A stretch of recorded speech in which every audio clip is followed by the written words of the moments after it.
తెలంగాణ ప్రభుత్వం కీలక నిర్ణయం తీసుకుంది. రాష్ట్రంలో పీఏసీఎస్ చైర్మన్లు, డైరెక్టర్ల పాలక వర్గాలను రద్దు చేసింది.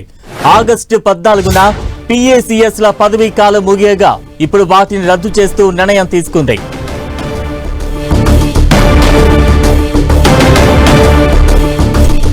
తెలంగాణ ప్రభుత్వం కీలక నిర్ణయం తీసుకుంది. దానికి సంబంధించిన బ్రేకింగ్ న్యూస్ మనం చూస్తూ ఉన్నాం. రాష్ట్రంలో పీఏసీఎస్ చైర్మన్లు, డైరెక్టర్ల పాలక వర్గాలను రద్దు చేసింది.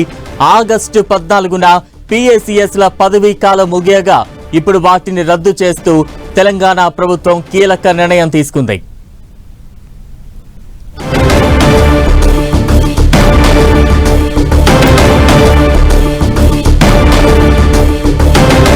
బ్రేకింగ్ న్యూస్ చూస్తున్నాం. తెలంగాణ ప్రభుత్వం కీలక నిర్ణయం తీసుకుంది. పీఏసీఎస్ రద్దు చేస్తూ కూడా తెలంగాణ ప్రభుత్వం కీలక నిర్ణయం తీసుకుంది. పీఏసీఎస్ చైర్మన్లు, డైరెక్టర్ల పాలక వర్గాలను రద్దు చేస్తూ కూడా నిర్ణయం తీసుకుంది.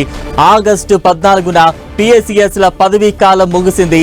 దీంతో తెలంగాణ ప్రభుత్వం పీఏసీఎస్ ను రద్దు చేస్తూ కీలక నిర్ణయాలు తీసుకుంది. దానికి సంబంధించిన బిగ్ బ్రేకింగ్ న్యూస్ మనం చూస్తూ ఉన్నాం.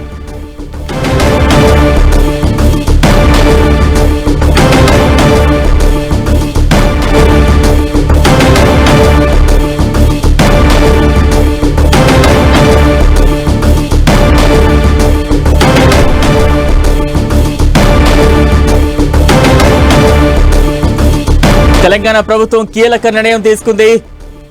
రాష్ట్రంలో పీఏసీఎస్ చైర్మన్లు, డైరెక్టర్ల పాలక వర్గాలను రద్దు చేస్తూ కూడా కీలక నిర్ణయాలు తీసుకుంది. ఆగస్టు 14న పీఏసీఎస్ల పదవీ కాలం ముగియనుండగా ఇప్పుడు వాటిని రద్దు చేస్తూ తెలంగాణ ప్రభుత్వం కీలక నిర్ణయం తీసుకుంది.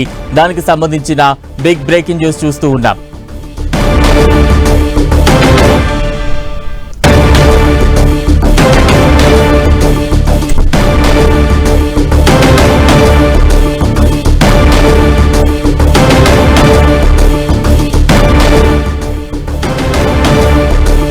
తెలంగాణ ప్రభుత్వం కీలక నిర్ణయం తీసుకుంది. పీఏసీఎస్ రద్దు చేస్తూ కూడా నిర్ణయాలు తీసుకుంది. తాజా అప్డేట్స్ అందించేందుకు ప్రతినిధి తిరుపతి చారి సిద్ధంగా ఉన్నారు. చారి, బలరాం, రాష్ట్రంలో పీఏసీ చైర్మన్ల, డైరెక్టర్ల పాలక వర్గాలను రద్దు చేస్తూ తెలంగాణ రాష్ట్ర ప్రభుత్వం కీలక నిర్ణయం తీసుకుంది.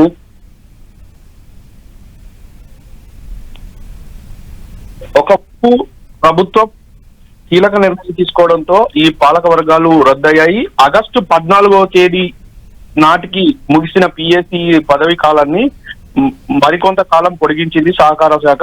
అయితే ఈ రోజు పీఏసీ చైర్మన్ పదవులు, పర్సన్ ఇన్ఛార్జీలను, కమిటీలను రద్దు చేస్తూ సహకార శాఖ ఈ మేరకు ఉత్తర్వులు విడుదల చేసింది. దీంతో గత కొంతకాలంగా పెండింగ్ గా ఉన్న పీఏసీ చైర్మన్లు, ఆ సహకార శాఖకు సంబంధించిన కమిటీలు మొత్తంగా రద్దయ్యాయి అని చెప్పొచ్చు. Balaram, right, thank you Chari.